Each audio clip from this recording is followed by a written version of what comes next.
ఎగువ నుంచి కృష్ణా ప్రాజెక్టులకు వరద పోటెత్తుతుంది. ఏపీ నంద్యాల జిల్లా శ్రీశైలం జలాశయానికి భారీగా వరద కొనసాగుతుంది. దీంతో ప్రాజెక్టు ఒక గేటు 10 అడుగుల వరకు ఎత్తి నీటిని దిగువకు విడుదల చేస్తున్నారు. ఈ ఏడాదిలో రెండోసారి రేడియల్ క్రెస్ట్ గేట్లు ఎత్తినట్లు అధికారులు తెలిపారు. ప్రాజెక్టుకు ఎగువ నుంచి 87,535 క్యూసెక్ల ఇన్ఫ్లో వస్తుండగా 94,916 క్యూసెక్ల నీటిని విడుదల చేస్తున్నారు అధికారులు. ఇక పూర్తి స్థాయి నీటి మట్టం 885 అడుగులు కాగా ప్రస్తుత జలాశయం 883.90 అడుగుల వరకు నీరు చేరింది. కుడి ఎడమ జల విద్యుత్ కేంద్రంలో విద్యుదుత్పత్తి కొనసాగుతున్నట్లు తెలిపారు అధికారులు.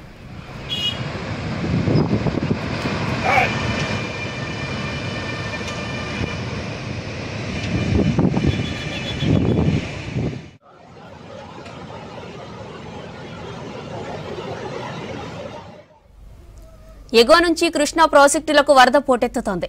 ఏపీ నంద్యాల జిల్లా శ్రీశైలం జలాశయానికి భారీగా వరద కొనసాగుతుంది. దీంతో ప్రాజెక్టు ఒక గేటు 10 అడుగుల వరకు ఎత్తి నీటిని దిగువకు విడుదల చేస్తున్నారు. ఈ ఏడాదిలో రెండోసారి రేడియల్ క్రెస్ట్ గేట్లు ఎత్తినట్లు అధికారులు తెలిపారు.